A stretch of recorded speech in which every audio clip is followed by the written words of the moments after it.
Hello, everyone, and welcome back to the channel. Whether you are new or returning, thank you for joining me today because we have yet another challenge ahead of us. The packed fixture list just continues, it is never ending. Barcelona travel away to Mallorca in what will be another test for Barcelona, who now sit atop of La Liga, even on points with Girona, only because of goal difference. Actually, a single goal at the moment. This coming as a result of Real Madrid's 3-1 loss to Atletico Madrid. That was kind of a surprised on the scoreline, but I honestly expected Real Madrid to lose. We are, of course, here to discuss it all. If you find yourself enjoying the video at some point, why not drop a like? It helps out a ton. Now, without any further ado, let's just get into it. Now, before we get into discussing exactly what we should expect from this game against Mallorca, I would love to talk about the feelings that still remain against Celta Vigo because it was so recent ago. I think that we should be learning a ton from that match. We lacked a lot of precision and urgency in our attacks. We really only saw that from Frankie a little bit in the first half, namely, and then he ended up coming off. And we have to be bold. I especially from the start. We can't start slow like we did against Salta.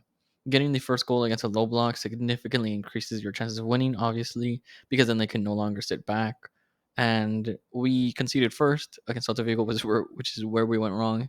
And then not only did we concede one, but we conceded a second on the counter attack when we were pushed up so high up the field. We were trying to get the equalizer, and they caught us with our pants down. Getting the first goal just means that it's a lot easier for you to control the game because it's on your terms. Now, Mallorca away, they there's the 1% chance that they could come trying to come at us. They're at home. They might think that they can get something on us if they're on good form, if they're feeling it.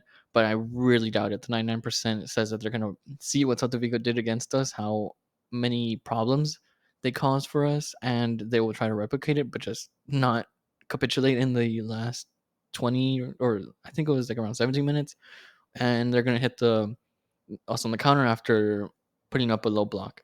And so, how should we line up? For me, I would personally go with this lineup on screen. Ter Stegen in goal, a back four of Balde, Martinez, Christensen, and Cancelo, a midfield three of Gavi, Romeo, and Gundogan, and a front three of Felix, Lewandowski, and Rafinha. I think that resting Kunde is non-negotiable for this match. Him and Frenkie were playing tons of minutes, and we saw the toll it took on Frenkie. Out injured and might be back until around November. We cannot afford to take these same chances with Kunde. Martinez will be plenty good enough for this game, and we need to be bold in the first half, which is why I could see if you wanted to start someone like Yamal for his explosiveness and fearlessness, frankly, and Varane for his movement. But I mean, I could see the argument against Varane because he didn't have that great of a game against Celta.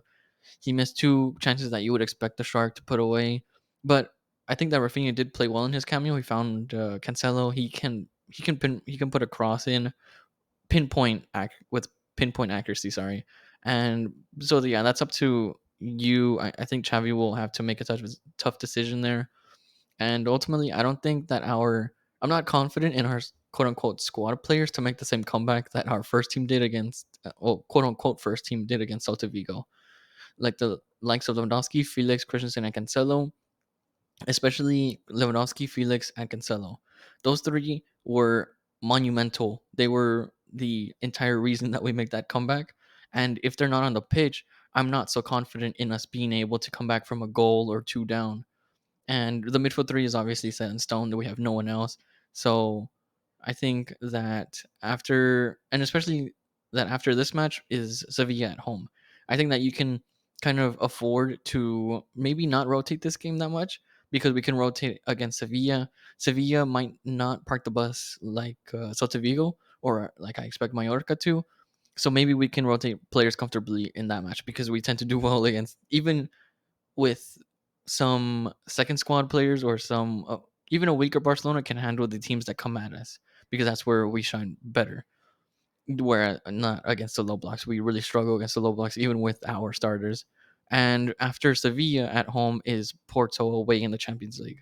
Let's hope to keep our momentum going. And if I had to make a match prediction or score prediction, I'd honestly go with a safe 2-1 win for Barcelona. I expect us to struggle in this match, but it depends on what selection Xavi goes with.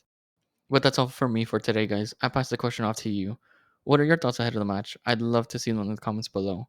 I hope you enjoyed this video. If you did, why not subscribe? Have a great rest of your day, and I'll catch you in the next one.